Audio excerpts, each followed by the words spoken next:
Deus, em nome de Jesus, eu quero te agradecer pela bênção desta manhã, esse dia em que celebramos a ressurreição do teu Filho, aquele que veio, que viveu, que sofreu, que morreu, mas que ao terceiro dia ressuscitou por nós para nos dar a garantia da salvação e hoje está vivo com o Pai Celestial no lar eterno, de onde haverá de voltar um dia para buscar o seu povo, para estar para sempre com ele. Muito obrigado pelo privilégio de estarmos nesta manhã, nesta sala, e encontrarmos irmãos queridos para com ele aprendermos um pouco mais da palavra de Deus. Usa o teu servo, Gleidson, na ministração da palavra nesse instante, derramando graça sobre ele, em nome de Jesus. Amém. Amém, Boa irmãos. aula, varão, que Deus te abençoe. Obrigado, pastor. Pessoal, eu vou até... O áudio de vocês está interrompido, eu acho até que vocês podem habilitar. Mas se vocês não podem habilitar, eu dou um jeito depois. Mas, por favor, utilizem o bate-papo, né? E também, se vocês quiserem me interromper a qualquer momento para fazer perguntas e, não sei, fazer um comentário, fiquem à vontade. Eita, eu fiz besteira, eu desativei o de todos aqui. Desculpa. Pronto, então eu desativei, mas se você quiser ativar, fazer uma pergunta, pode me interromper, não se preocupem. Agora, também no final, eu vou dar um tempo para perguntas. Então, se você também achar que sua pergunta pode esperar até o final, seria melhor. Tudo bem? Bem, pessoal, como o pastor comentou, no domingo passado, o pastor Daniel introduziu o tema, né, do livro de Abacuque. É um livro que a gente sempre tem que tomar cuidado quando fala sobre... chama profeta menor. Não é profeta menor na importância, é profeta menor no tamanho. Então, são 12 profetas que deixaram a profecia escrita bem resumida em relação, por exemplo, a Isaías, em mais de 50 capítulos. Abacuque tem 3. Então, é um livro menor, mas ele é um livro único. Ele é um livro especial que Deus preservou para nós, a sua palavra, que ele revelou ao profeta Abacuque, para o nosso conforto, o nosso consolo, especialmente nos momentos em que, como hoje, nós vivemos apreensivos por causa do que Deus tem feito no mundo. Eu trouxe o texto aqui na tela, mas você pode acompanhar tanto na tela quanto na sua Bíblia. Então fique à vontade a gente vai ler agora Abacuque 1, dos versículos 1 ao versículo 11. Eu vou pedir aí a Diácono Léo, você se importaria aí de compartilhar o seu áudio aí e ler para a gente? Pode ler na sua versão aí mesmo, irmão.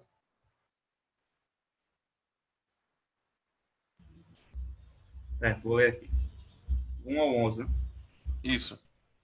Assim a palavra do Senhor. Sentença revelada ao profeta Abacuque. Até quando, Senhor, clamarei eu e tu não me escutarás? Gritar-te-ei violência e não salvarás. Porque me mostras a iniquidade e me fazes ver a opressão? Pois a destruição e a violência estão diante de mim. Há contendas e o litígio se suscita. Por esta causa, a lei se afrouxa e a justiça nunca se manifesta, porque o perverso cerca o justo, a justiça é torcida. Vede entre as nações, olhai, maravilhai-vos e desvanecei, porque realizo em vossos dias obra tal que vós não crereis, quando vos for contada. Pois eis que suscito os caldeus, nação amarga e impetuosa, que marcham pela largura da terra para apoderar-se de moradas que não são tuas. Eles são pavorosos e terríveis, e criam eles mesmos os seus direitos e a sua dignidade. Os seus cavalos são mais ligeiros do que os leopardos, mais ferozes do que os lobos ao anoitecer. São os seus cavaleiros que se espalham por toda parte. Sim, os seus cavaleiros chegam de longe, voam como águia que se precipita a devorar. Eles todos vêm para fazer violência. O seu rosto suspira por seguir avante. Eles reúnem os cativos como areia. Eles escarnecem dos reis, Os príncipes são objeto do seu riso. Riem-se de todas as fortalezas, porque amontoando terra as tomam. Então passam como passa o vento e seguem. Fazem-se culpados estes cujo poder é o seu Deus. Pois é, meus irmãos. Esse é o trecho que a gente vai estudar na nossa aula hoje sobre Abacuque. Esse é um texto inicial, né? É interessante porque a gente tem que ter algumas coisas em mente quando a gente pensa nesse texto inicial. Primeiro, o livro de Abacuque, né? Um breve resumo do que o pastor Daniel já revisou na aula passada. Você vê que o propósito desse livro é guiar Judá em direção à fé em Deus. Aqui Israel e Judá já haviam se separado, já eram dois reinos distintos. Israel já havia sido castigada por Deus. Os assírios já haviam levado Israel para o cativeiro. E aí Abacuque fala a Judá. Sendo que o Abacuque foi escrito numa datação talvez um pouco posterior, quando Deus já tinha dado uma sentença. Deus já tinha falado através dos outros profetas, né, notadamente Jeremias, dizendo: eu já tomei a decisão, vocês vão para o cativeiro. E aí Abacuque também é uma ferramenta da revelação de Deus, né, nessa data.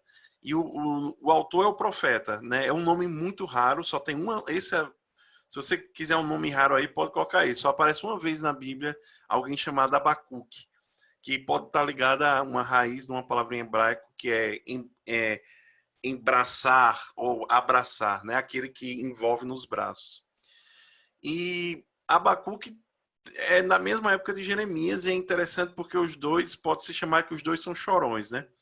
Os dois estão clamando a Deus, os dois derramam o coração diante de Deus, eles estão profundamente tristes, preocupados, ansiosos, porque eles veem que Israel acabou de ser punida, os assírios destruíram Israel, né, acabaram com Samaria, mataram mulheres, mataram crianças, humilharam os velhos e levaram os jovens como escravos, né, destruindo completamente aquela nação. Por quê? Porque eles obedeceram a Deus. E o que é que Judá está fazendo? A mesma coisa. Então eles estão muito preocupados e eles têm um zelo pela glória de Deus. Eles têm isso em comum, né? Que a ira deles, digamos assim, eram homens, né, que vão clamar a Deus. Por quê? Porque o povo de Judá está desonrando a Deus. E eles têm... Abacuque, no entanto, tem algo incrível, né? Abacuque é um profeta que ele não só é o oráculo de Deus, ele não só está falando o que Deus está dizendo. Assim como Jeremias também, Jeremias tem as lamentações dele, mas o profeta faz algo que você não vê o profeta fazendo. Ele dialoga com Deus. Ele se queixa para Deus, depois ele pergunta a Deus. E isso é muito interessante porque nota-se que Abacuque tinha uma relação profunda. Ele tinha realmente um conhecimento de Deus. E é bem interessante que, como Jó, ao fim do seu livro, ao fim da sua história, Jó dizia: antes eu te conheci só de ouvir falar, mas agora meus olhos te veem. E você vê que Abacuque tem uma relação com Deus, né? E o fim do livro de Abacuque, né? Aqui eu vou dar o spoiler. Como é que termina Abacuque, Gleidson? Bem, Abacuque termina com o profeta em um momento magnífico, em uma versão magnífica, né? O Abacuque possivelmente era um levita, né? No templo, ele era um dos cantores, e os levitas tinham várias funções, eles eram os zeladores do templo, e alguns deles também se ocupavam de trazer música no meio das celebrações. Bem, gente, uma tradução da Bíblia, né, por exemplo, a tradução Almeida Revista e Corrigida, ela traz uma expressão bem interessante nesse primeiro versículo. Diz: o peso que viu o profeta Abacuque. Né, Abacuque 1:1, na versão Almeida revista corrigida, também chamada Almeida Fiel ou Tiratema. No hebraico, Abacuque chama literalmente a sua função de peso, de fardo. Né? Ele fala assim, o fardo que viu, no fardo que revelou, né, Deus ao profeta Abacuque. Na versão que eu coloquei nos slides, é a mensagem que o profeta Abacuque recebeu numa visão. A verdade é que Abacuque não traz uma mensagem boa. A mensagem de Abacuque é ruim. A mensagem de Abacuque, ela é um fardo, é um peso. E você pode achar estranho, mas não é justamente esse livro que deve nos consolar e trazer esperança? Mas assim, a palavra de Deus, ela é tão verdadeira que ela não é como um conto de fadas. Você está esperando que a palavra de Deus vai dizer assim, mas não se preocupem, porque as pandemias não vão alcançar vocês. A palavra de Deus não diz isso. A palavra de Deus diz que vocês irão receber uma vida e no meio dessa cidade santa que vocês irão morar, existe uma árvore da vida que dá todo mês um fruto, né? São 12 frutos, um mês por ano. E dessa árvore, a cura para todas as nações. E já não há doença nessa cidade. Então, a palavra de Deus, ela não é um conto de fadas. Então, é um peso. O que ela está trazendo aqui para aquele povo é um peso. E outra coisa muito única desse livro é que o livro é fruto de um diálogo com o Senhor. E a mensagem, olha só, a mensagem que traz fé e esperança também traz dor e angústia ao coração do profeta. Ela vem primeiro com a má notícia, ela vem com Abacuque derramando, dizendo, meu Deus, como é que pode? O que é que está acontecendo? Ele clama mesmo, ele faz algo, ele questiona, ele faz uma queixa ao Senhor. Mas Deus consola Abacuque. E é isso que nos traz fé. Não é a ausência da dor e da angústia. É o consolo que vem de Deus. Deus vai consolar Abacuque, irmãos. E aí ele, de uma maneira brilhante, linda, poética, né? Vai confiar em Deus, vai confessar essa confiança em Deus. Geralmente a gente pula logo para o versículo 3, né? Ou para o capítulo 3. A gente gosta logo de Abacuque no final, de dizer assim, mas ainda que não haja fruto na oliveira, ainda que não haja colheita no campo. Abacuque não está falando isso metaforicamente. Os babilônios vão queimar a terra, vão destruir tudo, e não vai ter comida para as pessoas vão morrer de fome. Abacuque não está falando de algo hipotético. Abacuque viu o que ia acontecer, e ele diz, eu vou morrer de fome, a terra vai morrer de fome, vai ser destruída, mas ainda assim eu irei esperar no Senhor. Agora, o que é essa visão que Abacuque queixa, pergunta a Deus e que causa tanto sofrimento a ele? Você pode pensar, deve ser porque eles estavam com uma pandemia, que eles estavam morrendo de fome, porque eles estavam sendo dominados. Sabe qual é a verdade? Que Abacuque se queixa e se dói no seu coração o que está acontecendo? Israel estava num momento de recuperação econômica. Eles tinham feito algo extremamente errado, porque desde que os babilônicos, ou o Império Neobabilônico, que também em várias traduções você vai ler caldeus, porque eles se chamavam caldeus também, eles eram dos povos que se chama do Mesopotâmico, né? da margem do Mesopotâmio. E eles eram do mesmo povo de Abraão. Esse pessoal que vem destruir Israel é da cidade, da região que Deus chama Abraão e diz, sai dessa terra e vem para uma terra que eu vou te mostrar. Eles eram semitas também. Né? Também os judeus, outra palavra para os judeus são os descendentes de Sem, né? Os semitas. Então os caldeus eram semitas. Mas eles eram tão distantes de Deus, eles eram tão maliciosos, violentos. E você pensa assim, e Israel se aliou com esse povo em um certo momento. Né? Israel teve medo deles, e eles cercaram Jerusalém, e aí os israelitas, não nos destrua, a gente se entrega. Porque o próprio profeta tinha dito isso para o povo, não resistam ao meu servo babilônico, porque eu estou mandando ele. Sendo que tem um problema, os babilônicos não tinham comércio tão forte quanto os egípcios. Então, quando eles, depois os babilônicos, perdem uma certa batalha para o Egito e voltam para a Babilônia, os israelitas naquela época, os judeus especificamente, que era Judá, dizem, então vamos voltar a fazer a nossa aliança com o Egito. E Deus fala, não façam isso. Não voltem a se aliar com o Egito. Deus manda os profetas dizer, não se aliem com o Egito de novo. E ele diz que os babilônios acabaram de levar uma lapada dos egípcios, que eu vou lá. Não se aliem com os egípcios, Deus fala. E o que é que os judeus fazem? O que é que o povo de Judá faz? Se alia com os egípcios. Então, o que está acontecendo, o que Abacuque está profetizando, não faz sentido.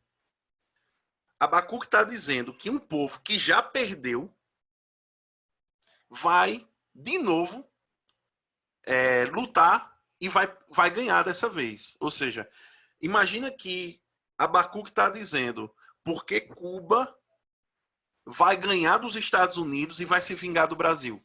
Imagina isso, alguém dizer isso. Você dizer, que conversa, rapaz. Os Estados Unidos têm a bomba atômica. Da mesma forma, as pessoas diziam, os egípcios têm os cavaleiros, têm os carros, as carruagens. Que conversa. Então, contra a visão natural das coisas, Deus está dizendo que eles não deveriam se aliar com os egípcios, mas o povo peca. E o povo faz isso especificamente porque os seus líderes são ímpios e violentos. Abacuque vai derramar o seu coração a Deus porque há violência por toda parte.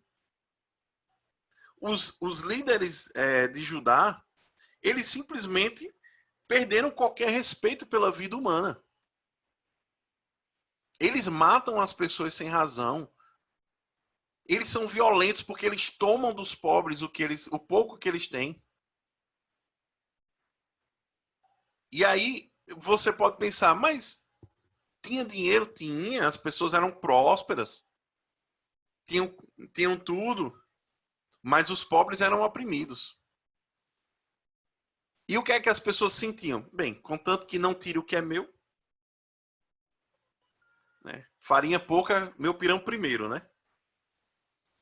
Mas o profeta vê isso e diz, Deus está sendo desonrado. Porque o povo de Deus está sendo dominado por pessoas ímpias e violentas que usam da opressão para destruir os mais pobres. E pior do que isso, a sociedade estava em luta. Então, quando uma pessoa se opunha aos líderes, ela era oprimida, ela era abafada com violência, havia uma disputa interna, havia uma revolta interna. Gente, acontece uma coisa nesse período que basicamente nunca deixou de acontecer. É a dívida econômica. Sendo que nessa época, se você devesse uma certa quantidade a alguém e você já não pudesse pagar, essa pessoa poderia pegar a sua família, tratar você como escravo e vender seus filhos para pagar sua dívida.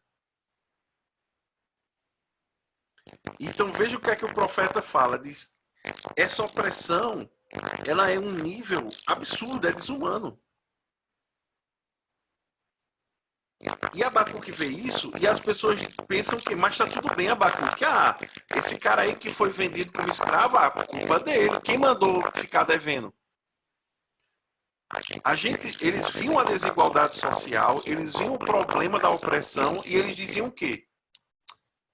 Isso não tem a ver com Deus, isso é questão de economia. Vai falar com Paulo Guedes, não vai falar com o pastor Aguinaldo. Tem um problema grave aqui, que isso é muito grave desse momento de Abacuque, é porque Abacuque está falando sobre coisas que talvez não sejam religiosas. Vejam,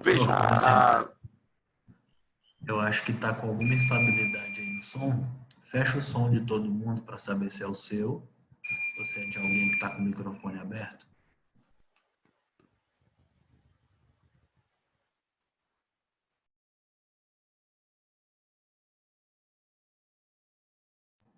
Ok, era alguém que estava com o microfone aberto, já estabilizou, ficou bom. Obrigado, Daniel. Então voltando, né? É o seu mesmo. Eu acho que é melhor você tirar o fone e trabalhar direto aí no microfone e no áudio do seu computador. O teu fone tá chiando. Beleza. Como é agora que vocês me ouvem? Melhor ou pior? Agora parou.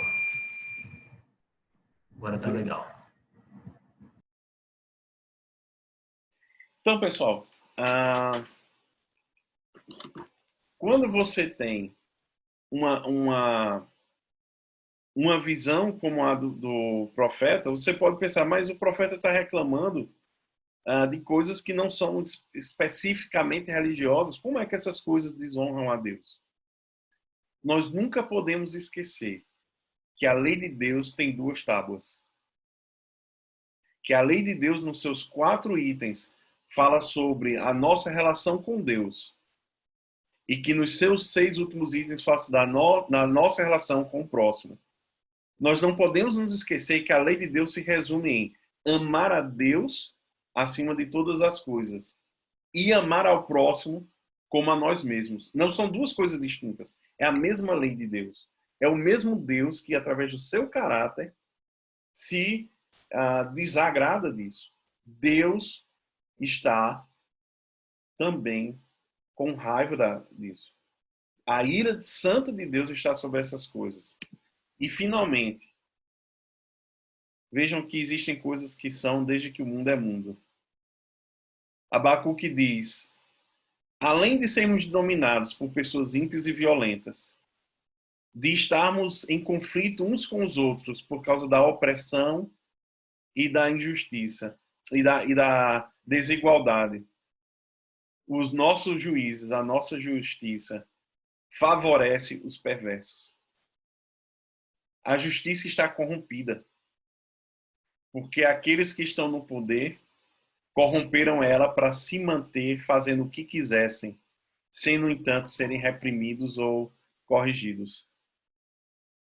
E o profeta diz, até quando, Senhor, terei de pedir socorro? Você já se olhou o mundo dessa maneira?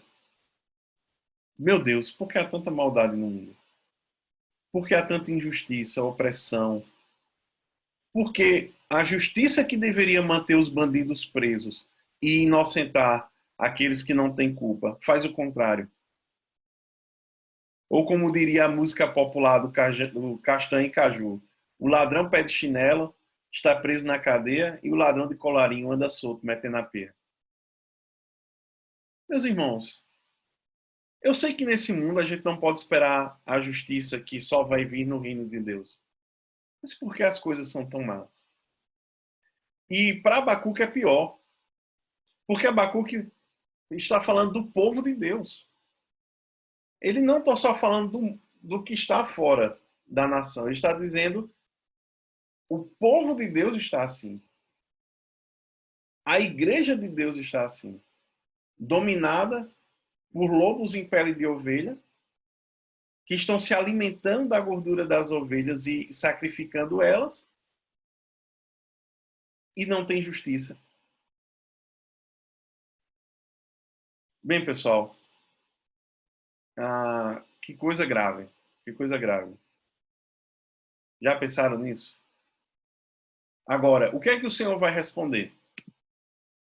Deus responde ao profeta também. Ele fala, observe as nações ao redor, olhem e admirem-se, porque eu vou fazer algo nos seus dias, que ainda que alguém lhe contasse, ninguém acreditaria. E eu estou levantando os babilônios. um povo cruel e violento. Eles marcharão por outra terra, por todo o mundo, e conquistarão outras terras. Sabe aquela expressão, remédio de um doido é outro doido? É um doido pior ainda? Eu acho que Abacuque, de maneira nenhuma, esperaria essa resposta. Abacuque se queixa, meu Deus, a maldade na terra, o teu povo está sendo oprimido, em luta uns com os outros e sendo ainda mais injustiçado porque os juízes são corruptos. E qual é a resposta de Deus? Ele fez, e essa ainda não é a corrupção maior, porque eu estou trazendo um povo para punir o meu povo, que é bem pior ainda.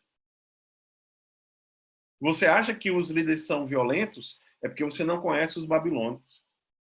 Porque os cavalos deles são mais velozes que os leopardos e mais ferozes que lobo ao anoitecer. Seus cavaleiros atacam vindo de longe, como águias lançam-se sobre a presa para devorá-la. Veja que aqui Deus está descrevendo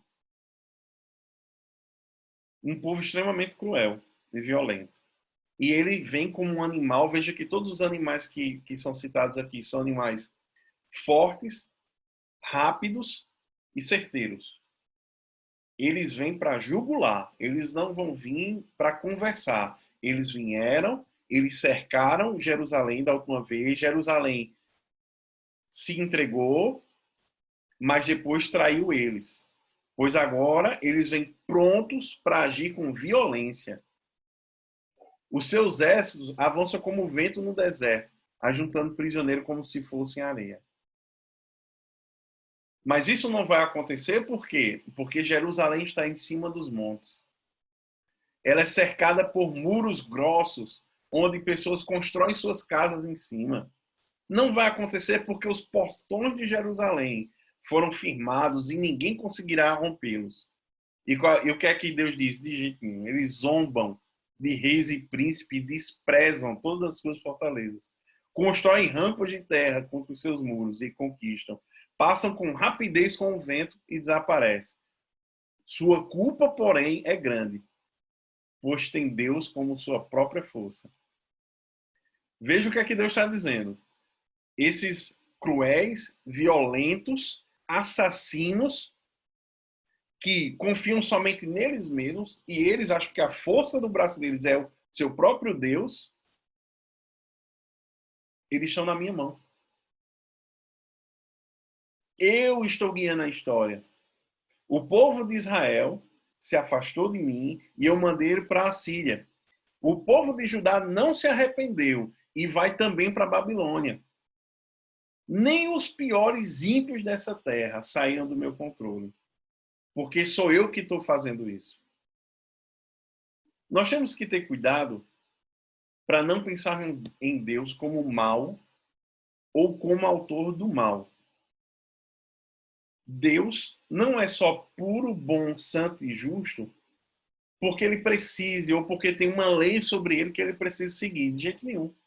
A única coisa que Deus é fiel é a si mesmo, é ao seu caráter.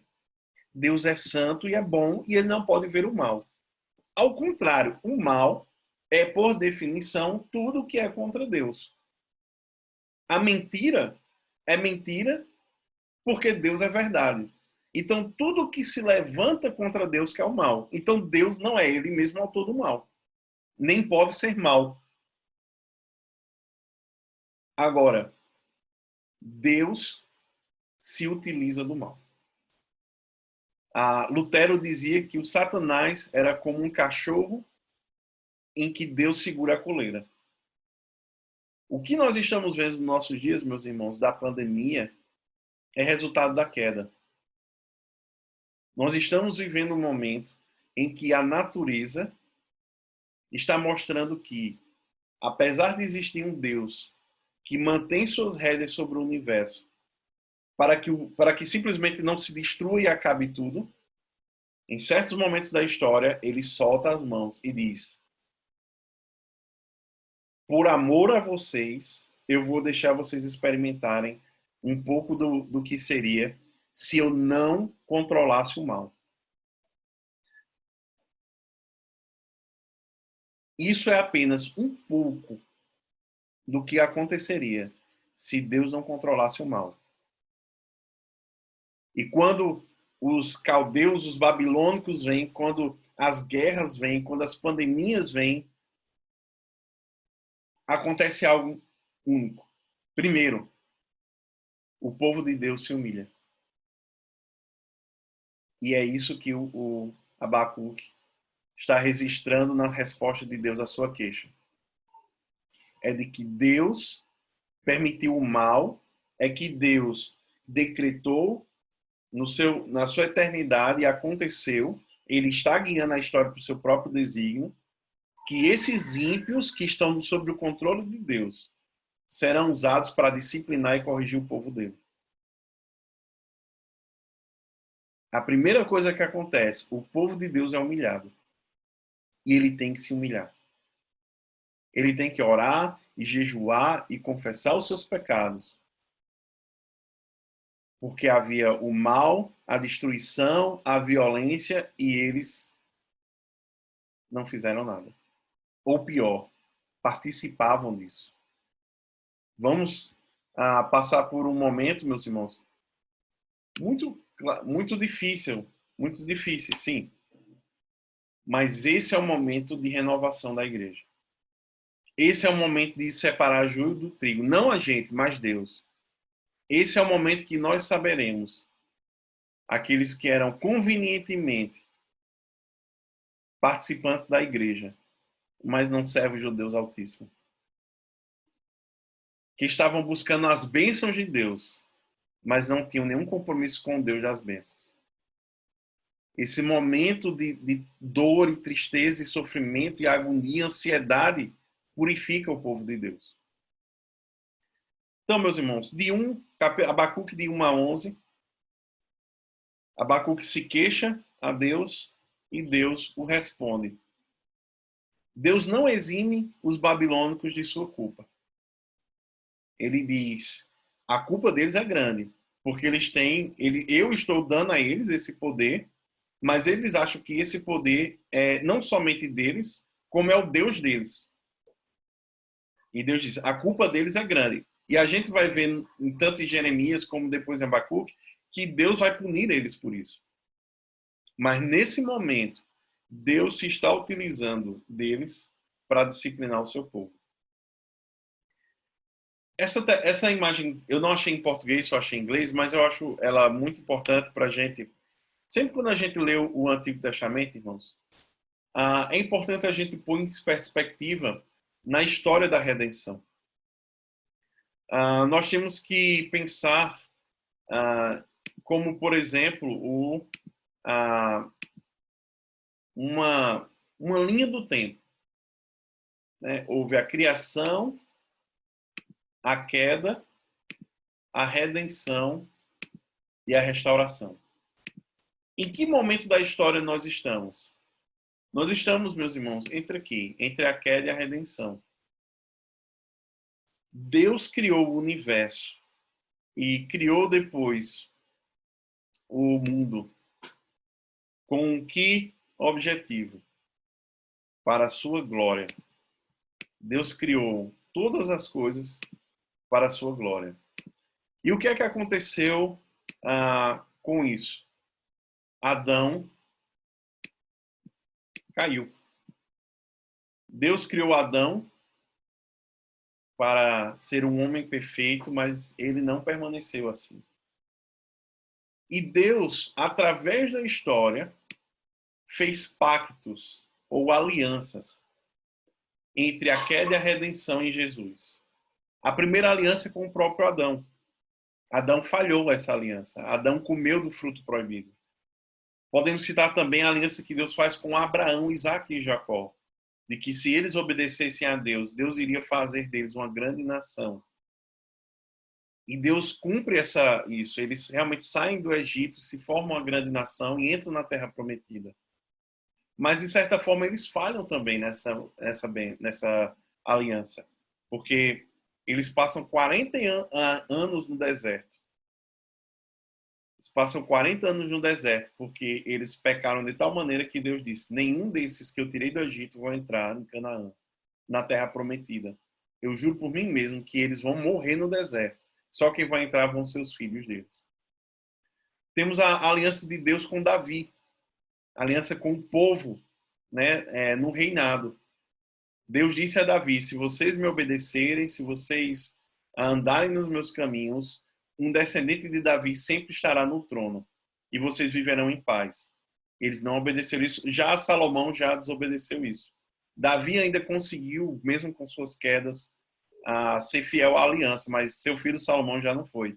O reino se dividiu com o neto de Davi e nós estamos vendo nesse momento Judá ainda sendo governados por um descendente de Davi, mas ainda assim fazendo o que Deus não se agrada. E Deus no fim, e aí sim essa aliança, a aliança prometida e a aliança que Deus falou, que jurou por si mesmo, que é a aliança com Cristo. Todas as outras alianças, elas eram baseadas em coisas falíveis. Sangue de carneiro, eliminar uma pele do pênis masculino, né, a circuncisão, um governo geográfico. Mas essa aliança que Deus fez, ele fez consigo mesmo, ele instituiu a aliança, ele pagou o preço do pacto, e é ele quem garante que vai cumprir a aliança no final, até a restauração. Até que todo joelho se dobre, toda língua confesse que Jesus é o Senhor, para a glória de Deus Pai. Então, o que é que nós podemos lembrar quando nós lemos esse livro de Abacuque? É de que Deus, e isso é importantíssimo. Desculpem, deu um probleminha aqui no sistema. Isso é importantíssimo, de que Deus criou todas as coisas para a sua glória e que o homem caiu. Abacuque vê todo esse problema da violência, da destruição, e isso aconteceu porque o povo de Deus desobedeceu à aliança. Mas nós vamos ver nos próximos capítulos que haverá redenção. Abacuque vai falar sobre o reino que não terá fim. Abacuque diz que o seu povo viverá uma aliança e já não vai mais quebrar, que eles vão voltar do exílio e que Deus fará deles um povo santo e que nunca mais o rejeitará. E ainda diz mais, de que eles viverão, né, em paz com Deus. É por isso que Abacuque consegue dizer: ainda que no meu tempo de vida eu esteja vendo tudo se acabando e eu não veja nenhum bem e que a terra toda seja assolada, mas eu sei que o Deus que me deu essa visão, ele é fiel e ele vai fazer tudo o que ele prometeu. Ele vai fazer o que ele prometeu na destruição do povo e ele vai fazer o que ele prometeu na restauração completa do seu povo. Bendito seja Deus, irmãos. O que é que nós devemos fazer em relação à mensagem de Abacuque, meus irmãos? Uma das primeiras coisas que nós temos que lembrar é da importância do sofrimento. Nós, muito mesmo, temos que nos lembrar que o sofrimento é um instrumento de Deus. C.S. Lewis, num livro sobre isso, escreve que Deus sussurra nos nossos prazeres, na nossa conversa e por meio da nossa consciência, mas grita por meio do sofrimento. O sofrimento é um megafone de Deus para despertar o mundo surdo. Temos que ter muito claro na nossa mente de que Deus está no controle disso. Deus não perdeu o controle por causa do coronavírus, ou por causa de guerras, ou por causa da recessão econômica que virá. Deus não perdeu o controle. Mas nós confiávamos na medicina, nós estávamos confiando na economia, nós estávamos confiando na força do nosso braço, e Deus está nos dando uma oportunidade para no meio desse sofrimento nos arrependermos, nos humilharmos, pedirmos perdão e colocarmos nossa confiança totalmente nele. Você acha que isso é o pior que pode acontecer? Não, irmãos.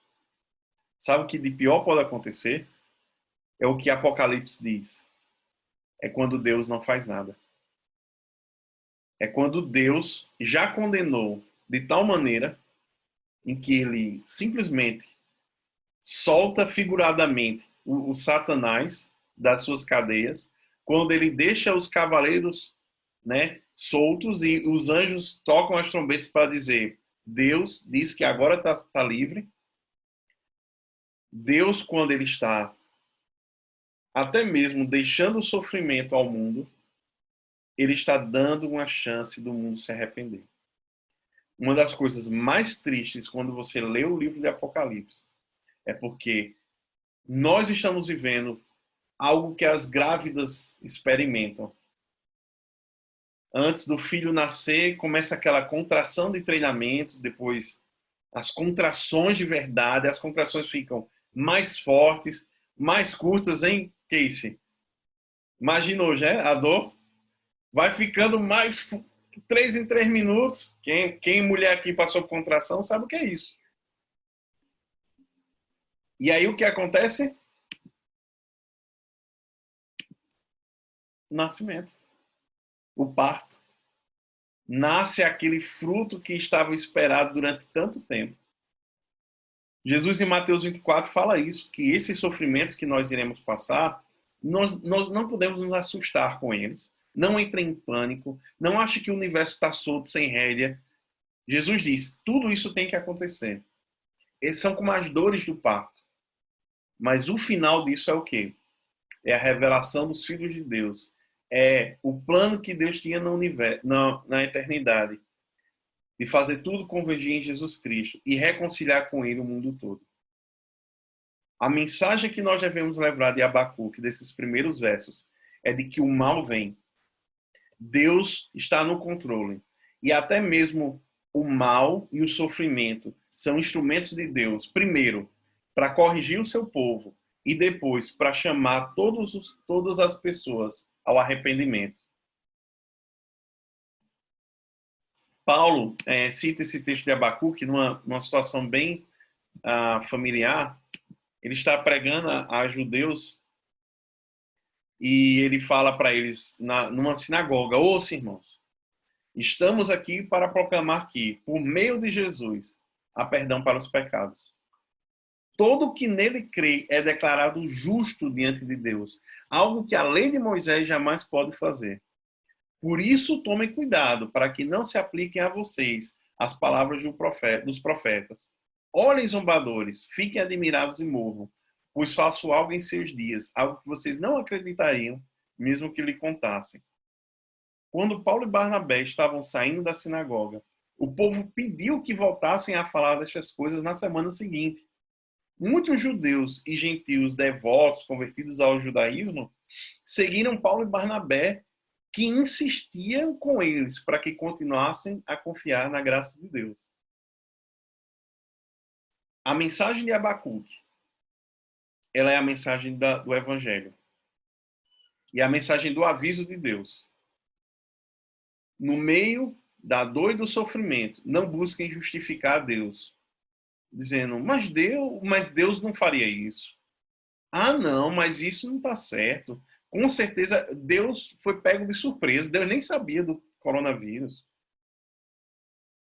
Não tentem justificar Deus e não falem heresias.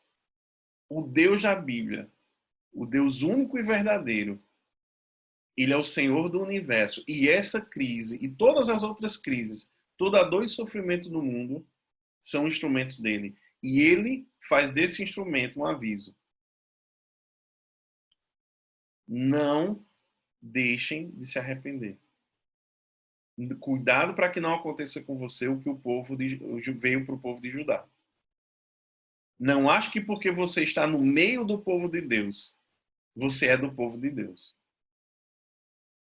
Não é porque você participa de uma igreja que você é de fato convertido. O que é que eu tenho que fazer, então? O que essas pessoas na sinagoga fizeram com Paulo e Barnabé. Dizendo, falem mais sobre isso. Eu preciso aprender mais sobre isso. A sede pela palavra de Deus, a sede pelo ensino verdadeiro da palavra de Deus, e não coaching espiritual que está surgindo hoje em dia.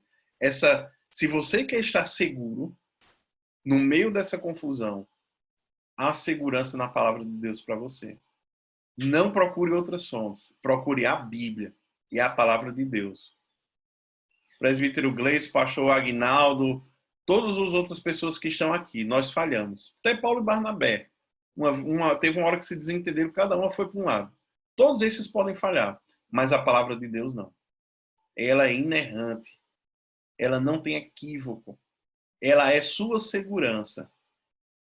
E ela vai fazer com que você possa voltar ao Senhor. Eu queria também aproveitar para a gente... Eu não sei se eu vou conseguir fazer isso. Eu estava tentando aqui... A gente vai ter um momento de perguntas. Eu acabei me estendendo um pouco. Perdão aos irmãos.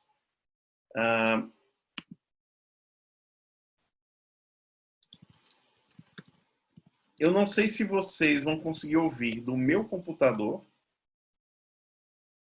ou se vocês aí vão ter que abrir no YouTube aí de vocês. Mas eu queria uma música que sempre me traz muita alegria, de um cantor chamado Sérgio Lopes. E ela fala sobre... ela se chama Lamento de Israel. Ela fala sobre quando os judeus voltaram. Porque Deus, quando os judeus estavam a caminho da Babilônia, Deus cumpriu sua palavra e aconteceu o que ninguém achou que poderia acontecer. De fato, os babilônicos invadiram, saquearam a terra e Judá Judá caiu. Se você compartilhar a tela aí, a gente consegue ouvir o áudio. Isso.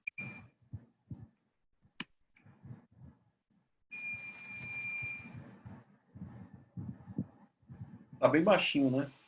Mas vocês ouvem? Vocês não ouvem? Não.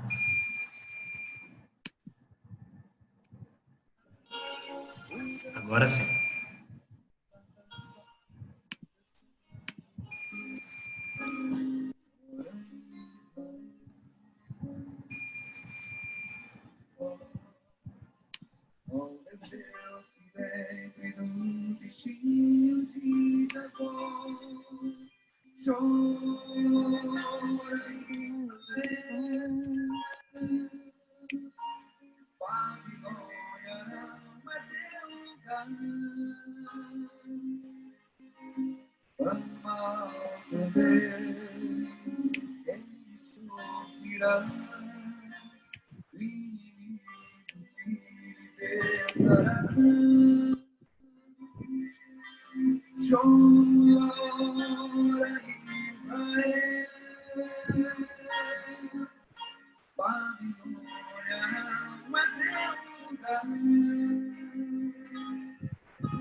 Bem, irmãos, eu não continuei porque eu não sei falar hebraico, então...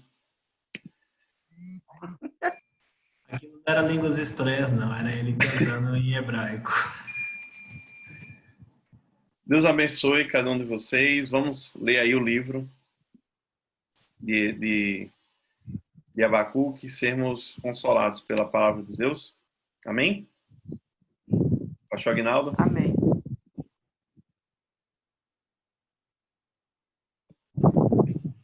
Eu já estava achando melhor cantar a música com a gente aqui, né?